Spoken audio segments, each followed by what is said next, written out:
La notion de cadre est floue, on le sait, mais elle fut longtemps structurante. Floue car elle ne renvoie pas nécessairement à une fonction de management ou de coordination d'équipe, on le sait bien, et recouvre d'autres critères, la technicité, le caractère intellectuel du métier. Brouillée aussi car elle s'est banalisée, 18% de la population en emploi contre 5% il y a 40 ans. Elle fut structurante néanmoins et symboliquement forte car elle matérialisait l'ascenseur social.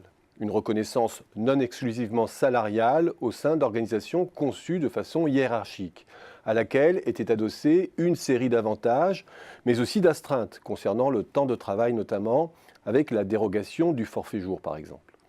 La récente fusion des régimes de retraite complémentaire est révélatrice de l'évanescence de la notion et de sa fragilité. Bien plus qu'un ajustement technique destiné à solvabiliser le régime des retraites complémentaires, elle marque l'obsolescence des conventions sur lesquelles nous avons bâti le capitalisme de l'après-guerre, mais aussi notre incapacité à les réinventer. Cette obsolescence est manifeste aujourd'hui. La notion de cadre désigne de moins en moins une fonction hiérarchique, on l'a dit, dans des organisations en réseau qui revendiquent leur aplatissement. Elle renvoie bien plus à la dématérialisation des tâches et au degré d'autonomie dans l'organisation de son travail sur un mode projet.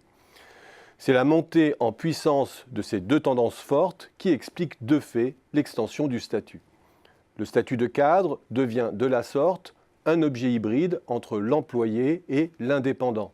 C'est ce qui explique d'ailleurs la bascule d'un grand nombre de cols blancs sur le statut d'auto-entrepreneur au Royaume-Uni par exemple.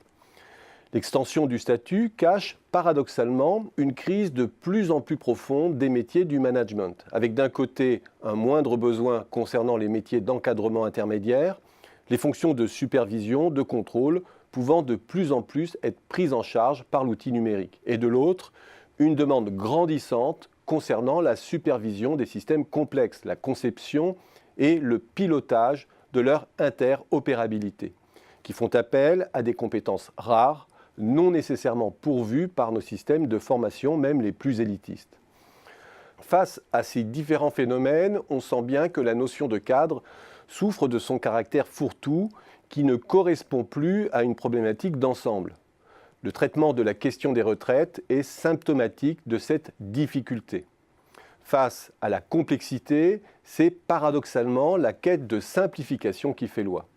Tout fondre, tout fusionner dans un régime universel, c'est au fond ce qui guide la réforme des retraites en général. Et de ce point de vue, la fusion des régimes Agirc-Arrco concernant la retraite complémentaire est teintée du même esprit. Ce faisant, face à un régime complémentaire qui prenait l'eau du point de vue financier, du fait notamment de l'espérance de vie supérieure des cadres, elle est pour rappel de 84 ans pour les hommes contre 78 ans pour un ouvrier, et de 88 ans pour les femmes contre 84 ans pour une ouvrière, on règle en partie le problème sans le traiter, en le diluant, en le fusionnant avec un régime moins problématique. Mais c'est aussi le risque de ne pas traiter la question des inégalités de droit à la retraite inhérentes aux disparités d'espérance de vie, si l'on ne tient pas compte de cet élément dans les règles de calcul des retraites. Cette simplification, uniformisation souligne ainsi une autre caractéristique de nos méthodes de résolution des problèmes. Mettre tout le monde sous les mêmes règles apparentes, les mêmes régimes qui se veulent universels, c'est aussi, derrière cette façade homogène, mettre en place des formules au paramétrage de plus en plus complexes et de plus en plus individualisées. C'est incorporer la pénibilité, l'espérance de vie notamment.